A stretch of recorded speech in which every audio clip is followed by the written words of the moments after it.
All right, everybody, welcome back to Rock You Now with Bob and Sahaj. This time I did you first. I know. And the And I thank you for that. yes, of course. The subject for today is going to be production and how it really affects songwriting. So to describe what production is and what we mean by that is every time you record something or every time you decide to use an instrument or a soft synth or whatever you're using to make your music, you have to decide which sounds you're going to use. The sounds are part of production.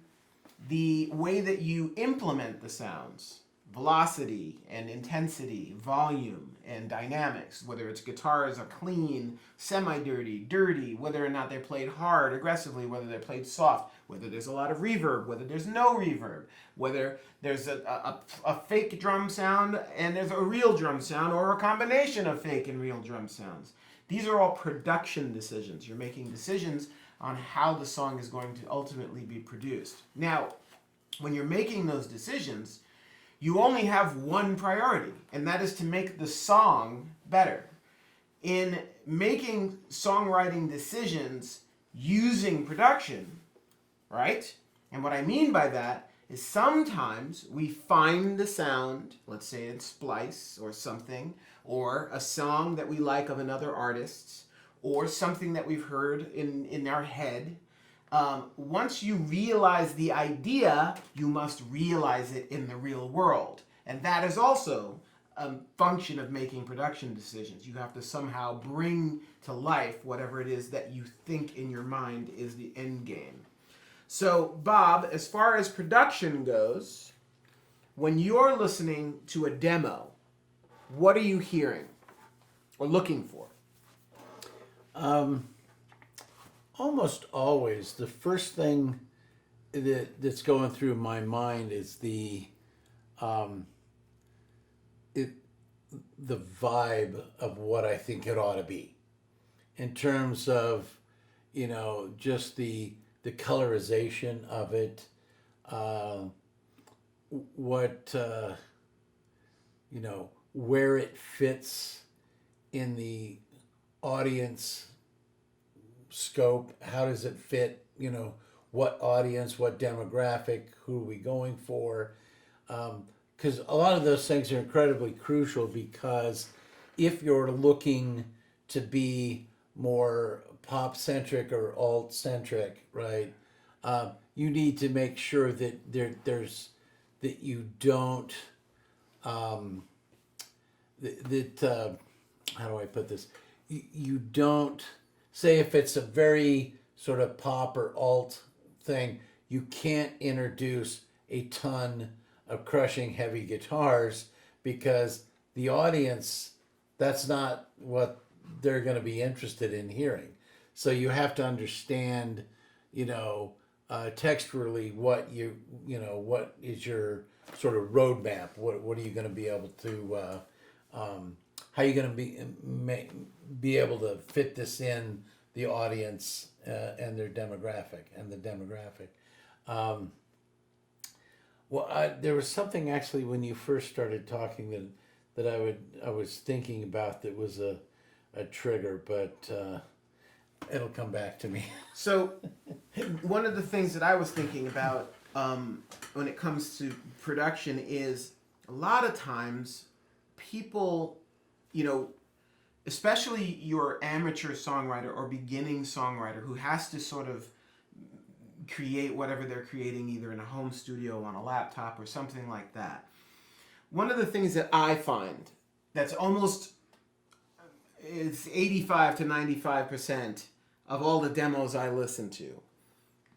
What happens is people are making choices for sounds that are directly in conflict Yes. with either the vocal or is just fighting with the song itself in a way that is pulling you away from what you should be focused on.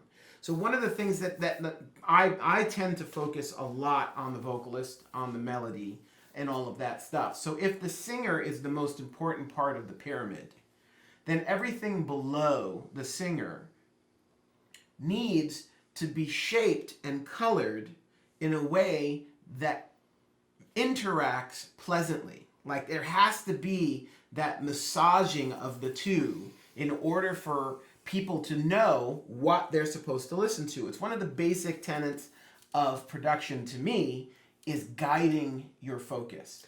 The way I describe that is it's our job to build the platform for the singer to stand on so he can project to the world.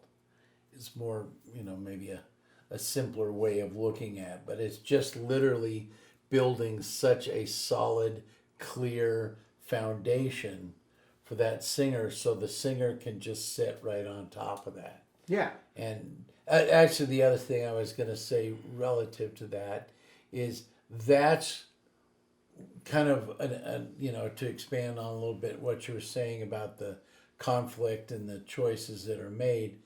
That's exactly one of those things that's really interesting is how many times people, when I hear demos, are absolutely in complete and utter conflict with what they're, not even just the vocalist, but even what they want it to be. In other words, they'll say to you, well, here's what I want it to be, and here's the vibe of what I want it to be, but that's not all what I'm listening to. Mm-hmm. And sometimes so much of the importance of producing is being able to help clarify with the artist what it is that your mission statement is. Yeah. That's why every band, I always sit and we have that initial conversation of, how do you see yourself in the marketplace? Who's your demographic? Who are you trying to sell records to? Who is it that's going to be your audience? Yeah. Crucial. I think what's interesting too is I see that as always as a sort of a split decision. On the one side, you have in your songwriting process, you're trying to create something that's familiar to the genre that you're doing, but you don't necessarily want it to sound like another band or like another thing. So in the process of making it unique, you're walking a fine line. Right. Then on the other side, you have the entire part of how do I create something that I can completely own. Right. Without ever having to consider being in line with someone else's vision. And that's always the conflict. Absolutely.